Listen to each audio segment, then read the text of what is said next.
Okay, I'm going to convince you that Stokes theorem actually works for any surface. So notice that in Stokes theorem, we didn't actually specify what the surface had to be, right? Because all the surface had to have was our curve as its boundary. So what I'm saying is that if you have any such curve, then actually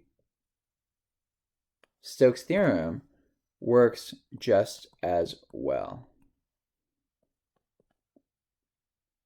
So, and you're always going to use the normal vectors as determined by the right-hand rule. So n is determined by the right-hand rule of the curve. Right, because remember ds is that normal vector times that area element. So you need that normal vector. It points up or down, so it'll probably point up in most cases. So what you do is you just choose a point, and you just, like, for example, if you have the hemisphere and you have to decide between the positive and the negative one, just look for a point that works with the right-hand rule. Like, you wouldn't use this one because, I mean, it's just going in the wrong direction. But you would look at one of these two. You would look at the point up here and see if it agrees with the right-hand rule. And remember, the right-hand rule is you use your right hand and you curl, and you stick your thumb up. And let's see if I can draw fingers. Nope, not really, but you get the idea. And so this tells you the direction the curve's going, and the thumb tells you the normal vector. Okay, now let me just explain what I mean by that any surface thing. So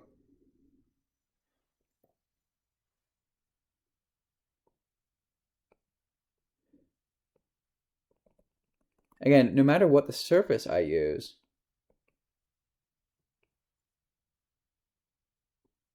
Stokes' theorem works just as well. The only thing that it depends on is if that surface has that curve as its boundary. Okay, so just to put mathematically what I'm meaning, I'm saying if you're given some bad S1, let's say S bad, of del cross f ds, I'm saying you can replace this with some good surface that you like better.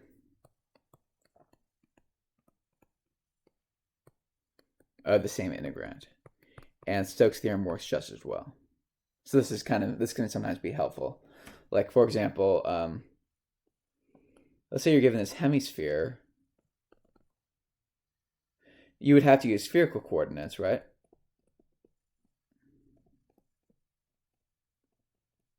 But in fact, you could just use this surface, which is just a plane. And so the coordinates are just x, y, and then you're just going to set z equal to 0, for example. And so this is a lot easier to do.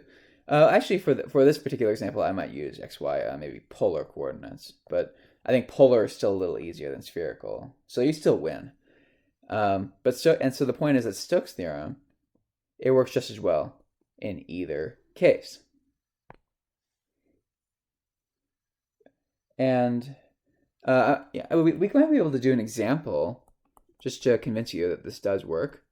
I mean, the proof of Stokes' theorem, it basically does that for you, but we can do something explicit. So one nice example is if we have what's called a rigid rotation.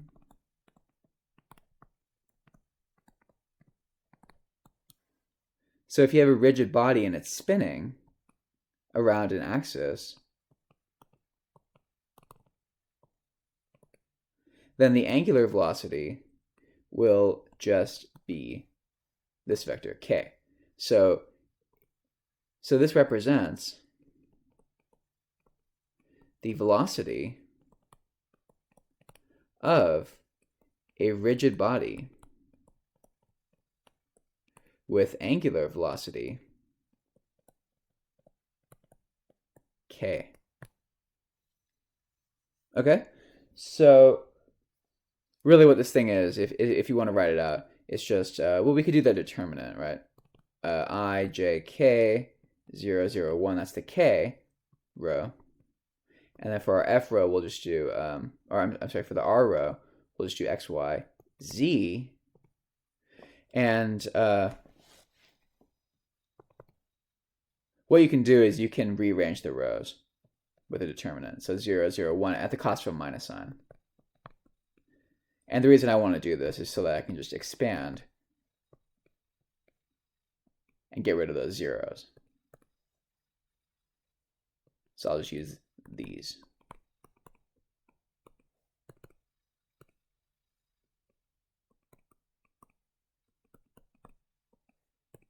So I think it looks something like this. Minus y x 0.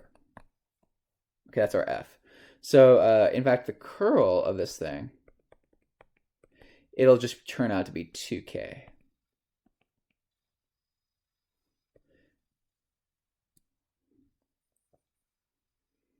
I mean, I guess we could do the calculation. It's not that it's pretty quick. So the curl, here's one way to do this you might not have seen. I'm just gonna write out, instead of doing that annoying cross product determinant, what I will do is just distribute.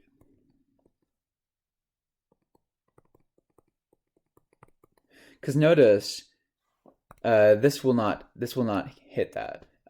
All such contributions from mixing, x's and y's will be 0. So x with x and y with y. So we'll have I ddx cross xj, and then we'll have plus j partial y cross minus yi. So now we just get I cross j minus, looks like j cross I. So this is just 2k. Okay, so now that we have that, let's do a surface integral over, let's say, the hemisphere. So if we want to evaluate, what is the hemisphere? It's x squared plus y squared plus z squared equals 1, and we'll just say it's for z greater than or equal to 0.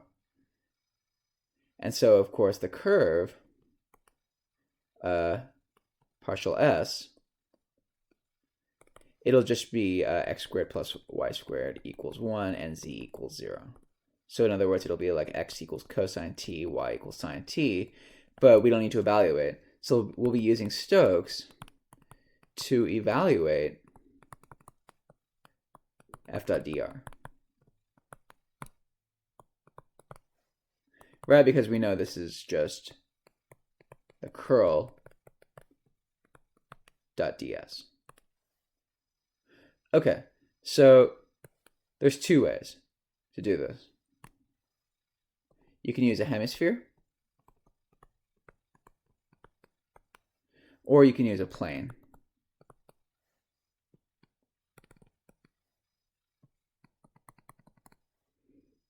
I think the plane is probably going to be a lot easier. So if we want to do, what's the curl? The curl was just 2k, right? So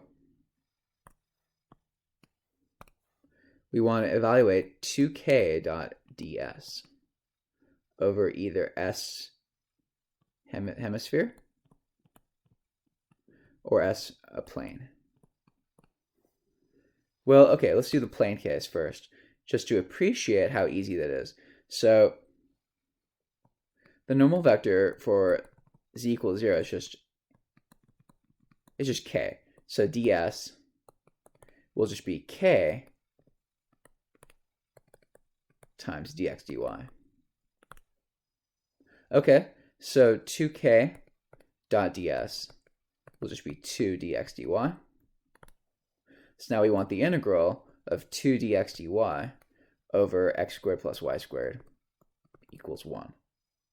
Or rather, less than or equal to 1, because it's a surface. So that's just 2 times pi r squared. Right? That was just an easy double integral. You could do that in polar coordinates, for example, or just recognize it's a disk of radius 1. So now let's do the hemisphere, and you'll see that having access to Stokes theorem is pretty convenient. So for a hemisphere, ds, which I showed in the previous video, it's just you drop the dr from the volume in spherical coordinates. So it'll just be 1 squared sine phi d phi d theta. And the normal vector, it'll just be the position vector divided by its length. So it'll just be x, y, z divided by 1. So now if we use spherical, it will just be spherical coordinates. So I think this will be sine phi cosine theta sine theta, and then we'll get that cosine phi over here. So therefore, ds, which is n dot ds, will now take k dotting this thing. And we'll end up with cosine phi. Well, let's put that 2 here. We'll end up with 2 cosine phi ds. So this means we get 2 cosine phi sine phi d phi d theta. So therefore, our integral, it's equal to 2 cosine phi sine phi d phi d theta, and we're going to integrate, let's see, I think theta will just go from 0 to 2 pi, whereas phi, I think it'll go from 0 to pi over 2, because we're only going halfway down. So if we just do that natural splitting thing, looks like we have 2 cosine phi sine phi, and then we have our theta stuff, so that's just going to be 2 pi. And so now you just have to evaluate this integral. You know that's sine of 2 phi, so you end up with it looks like you just get 1? That's something like 1. Yeah, anyways. So you can appreciate that Stokes theorem is a lot easier to do than just cranking out the integral. Right? Okay, I hope this was helpful. Thanks for watching.